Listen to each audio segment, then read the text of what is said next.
Hi, good afternoon, everybody. I hope this finds you doing so well today on this Monday afternoon. I wanted to just check in with our weekly quick marketing tip for you. And today we are talking about websites. So we've talked about social media before, we've talked about email marketing, but of course we can't go without talking about websites as well. So one of the big questions that people often have when it comes to their website is how much is it going to cost? Now, before we dive into that, I want to discuss that. But first, as you jump on and listen and join me here, I want to hear from you. If you have a website, drop it into the comments so that other people can see. And if you don't, then at least let us know your business name and what you do so that I can learn more about you as well. So again, we're going to talk here about websites and specifically how much your website costs and how they decide what to charge you. So what a lot of people don't realize is that just like a horse can cost anywhere from, a few $100s to a few $100,000, depending on where you're going, website costs vary just as much. There are many variables that go into it, just like with your horse or even your car. It's understandable that there's not just one blanket price for your website. But it's important to understand what some of those variables are so that you can figure out A, who's the best website person for you to help you develop your site, and B, so that you can go into it prepared and already know what you're going for. So there are three main areas and elements that impact your website costs. And the first one is the number of pages they're actually going to design.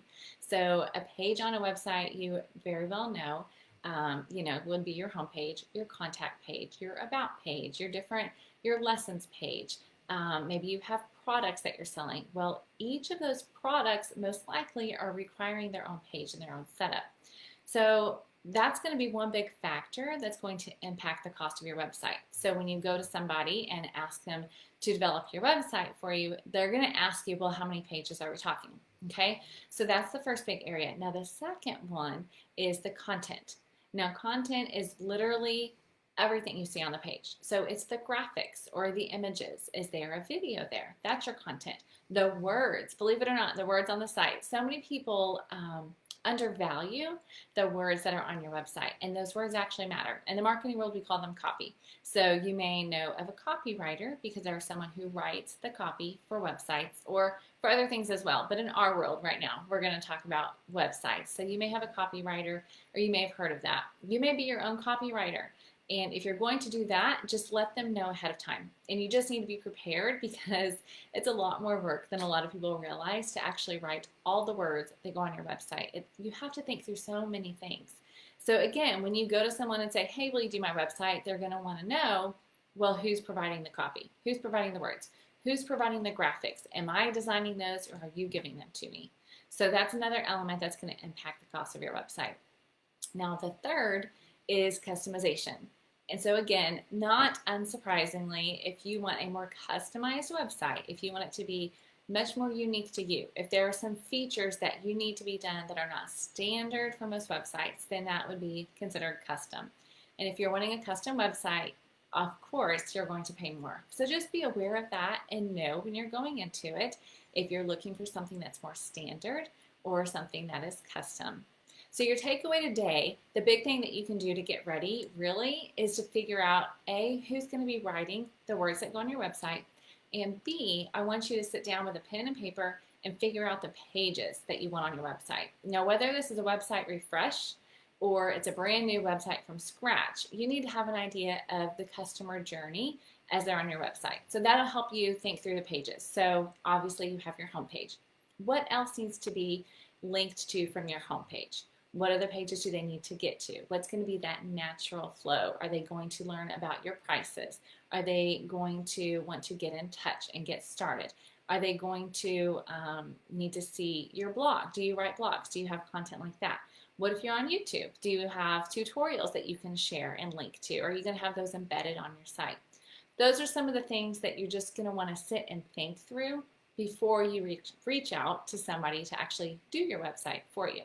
Now, of course, the other thing you can do is look at other people in the industry. Obviously, no, you don't want to copy, but look at the websites that you think are well done and figure out what it is you like about them. How are they leading customers through the journey on their website?